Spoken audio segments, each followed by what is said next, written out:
नमस्कार, मैं स्वतंत्र कुमार और आप सभी का स्वागत करता हूं आपके अपने चैनल शॉर्ट हैंड टीम पर। तो दोस्तों, आज के इस वीडियो में दैनिक जागरण के संपादकीय से 434 शब्दों के डिक्टेशन को हम लोग लेने वाले हैं। इसे हम लोग दो अलग अलग स्पीड में लेंगे। पहली बार में 70 की स्पीड में, दूसरी और आखिरी बार में इसी डिक्टेशन को हम लोग 80 की स्पीड में लेने वाले हैं। अगर आपको इस डिक्टेशन की PDF की ज़रूरत है तो आप हमारे टेलीग्राम ग्रुप को ज्वाइन कर लें। ग्रुप से जुड़ने के लिए इसी वीडियो के ठीक नीचे डिस्क्रिप्शन बॉक्स में आपको टेलीग्राम ग्रुप का लिंक मिल जाएगा। उस पर क्लिक करके ग्रुप को ज्वाइन कर सकते हैं। वहां से ज्वाइन होने में अगर आपको कोई भी प्रॉब्लम आ रही है तो सीधे आप अपने मोबाइल में टेलीग्राम ऐप को ओपन करें और वहां पर शॉर्ट हैंड टीम को सर्च करके भी ग्रुप को ज्वाइन कर सकते हैं और PDF को प्राप्त कर सकते हैं। तो 70 की स्पीड में आपका डिक्टेशन स्टार्ट होगा 5 सेकंड के बाद। तब तक के लिए आप रेडी रहें।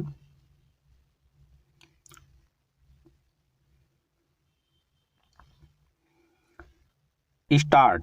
यह किसी से छिपा नहीं कि राहुल गांधी को प्रधानमंत्री नरेंद्र मोदी फूटी आंख नहीं सुहाते, लेकिन उनकी निंदा करने के लिए अब वह जैसी सड़क छाप भाषा का इस्तेमाल करने लगे हैं और बिना किसी शर्म संकोच उसमें इजाफा करते जा रहे हैं, वह अकल्पनीय है। किसी के लिए भी समझना कठिन है कि आखिर राहुल गांधी इतनी क्षुद्रता पर क्यों उतर आए हैं और इससे उन्हें हासिल क्या हो रहा है। यदि वह अथवा उनके सहयोगी यह समझ रहे हैं कि गाली गलौज वाली भाषा का इस्तेमाल करने से उनकी लोकप्रियता बढ़ जाएगी, तो यही कहा जा सकता है विनाश काले विपरीत बुद्धि।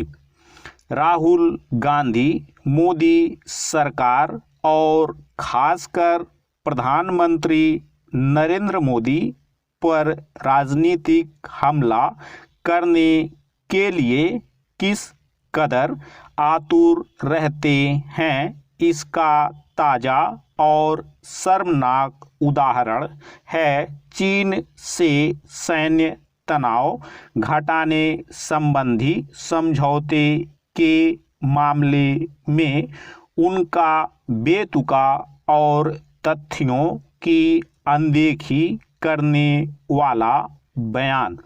रक्षा मंत्री राजनाथ सिंह का बयान सामने आने के बाद ही राहुल गांधी ने इस समझौते को चीन के समक्ष मोदी का समर्पण करार दिया। शायद उनका इतने से मन नहीं भरा तो उन्होंने नए सिरे से प्रधानमंत्री के खिलाफ भड़ास निकाली। उन्होंने प्रधानमंत्री को कायर बताते हुए यह भी कहा कि गद्दारों ने भारत माता को चीरकर एक टुकड़ा चीन को दे दिया। हैरानी है कि राहुल यह सब कहते हुए 1962 में चीन की ओर से हड़पी गई जमीन को कैसे भूल गए। प्रधानमंत्री के प्रति अभद्र भाषा का इस्तेमाल कर राहुल गांधी केवल उनके प्रति ही अपनी घृणा का परिचय नहीं दे रहे, बल्कि सेना के उन जवानों का भी अपमान कर रहे हैं जो बेहद कठिन हालात में लद्दाख के दुर्गम इलाकों में चीनी सेना को मुंहतोड़ जवाब देने के लिए डटे हुए हैं।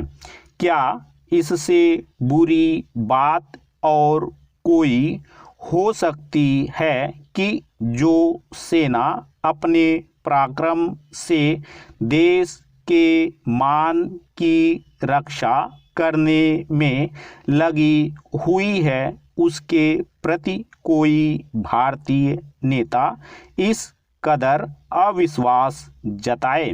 लगता है सेना पर अविश्वास जताना राहुल गांधी का पुराना शौक है। सर्जिकल स्ट्राइक के बाद उनके बेतुके बयान को भूला नहीं जा सकता।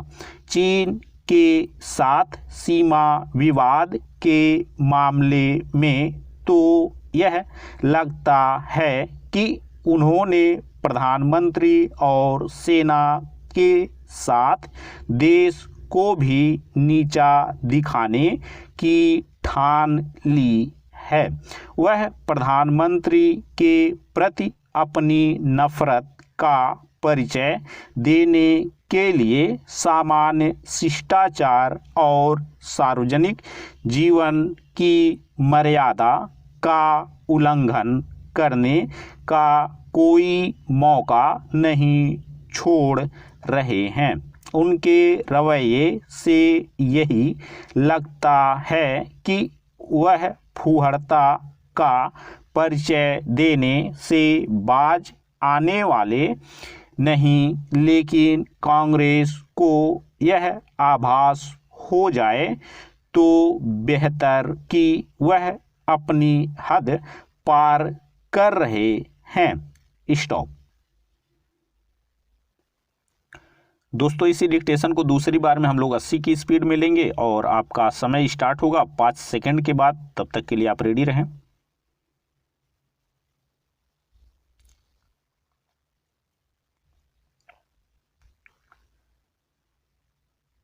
स्टार्ट। यह किसी से छिपा नहीं कि राहुल गांधी को प्रधानमंत्री नरेंद्र मोदी फूटी आंख नहीं सुहाते, लेकिन उनकी निंदा करने के लिए अब वह जैसी सड़क छाप भाषा का इस्तेमाल करने लगे हैं और बिना किसी शर्म संकोच उसमें इजाफा करते जा रहे हैं, वह अकल्पनीय है। किसी के लिए भी समझना कठिन है कि आखिर राहुल गांधी इतनी क्षुद्रता पर क्यों उतर आए हैं और इससे उन्हें हासिल क्या हो रहा है। यदि वह अथवा उनके सहयोगी यह समझ रहे हैं कि गाली गलौज वाली भाषा का इस्तेमाल करने से उनकी लोकप्रियता बढ़ जाएगी, तो यही कहा जा सकता है विनाश काले विपरीत बुद्धि।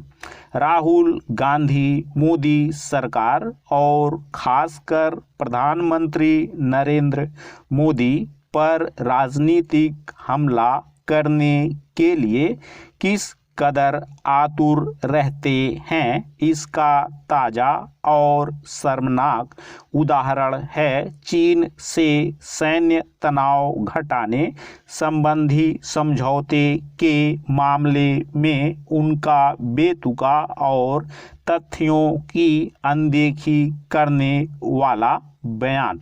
रक्षा मंत्री राजनाथ सिंह का बयान सामने आने के बाद ही राहुल गांधी ने इस समझौते को चीन के समक्ष मोदी का समर्पण करार दिया। शायद उनका इतने से मन नहीं भरा तो उन्होंने नए सिरे से प्रधानमंत्री के खिलाफ भड़ास निकाली। उन्होंने प्रधानमंत्री को कायर बताते हुए यह भी कहा कि गद्दारों ने भारत माता को चीरकर एक टुकड़ा चीन को दे दिया। हैरानी है कि राहुल यह सब कहते हुए 1962 में चीन की ओर से हड़पी गई जमीन को कैसे भूल गए। प्रधानमंत्री के प्रति अभद्र भाषा का इस्तेमाल कर राहुल गांधी केवल उनके प्रति ही अपनी घृणा का परिचय नहीं दे रहे बल्कि सेना के उन जवानों का भी अपमान कर रहे हैं जो बेहद कठिन हालात में लद्दाख के दुर्गम इलाकों में चीनी सेना को मुंहतोड़ जवाब देने के लिए डटे हुए हैं। क्या इससे बुरी बात और कोई हो सकती है कि जो सेना अपने पराक्रम से देश के मान की रक्षा करने में लगी हुई है उसके प्रति कोई भारतीय नेता इस कदर अविश्वास जताए। लगता है सेना पर अविश्वास जताना राहुल गांधी का पुराना शौक है। सर्जिकल स्ट्राइक के बाद उनके बेतुके बयान को भूला नहीं जा सकता। चीन के साथ सीमा विवाद के मामले में तो यह लगता है कि उन्होंने प्रधानमंत्री और सेना के साथ देश को भी नीचा दिखाने की ठान ली है। वह प्रधानमंत्री के प्रति अपनी नफरत का परिचय देने के लिए सामान्य शिष्टाचार और सार्वजनिक जीवन की मर्यादा का उल्लंघन करने का कोई मौका नहीं छोड़ रहे हैं। उनके रवैये से यही लगता है कि वह फूहड़ता का परिचय देने से बाज आने वाले नहीं, लेकिन कांग्रेस को यह आभास हो जाए तो बेहतर कि वह अपनी हद पार कर रहे हैं। स्टॉप।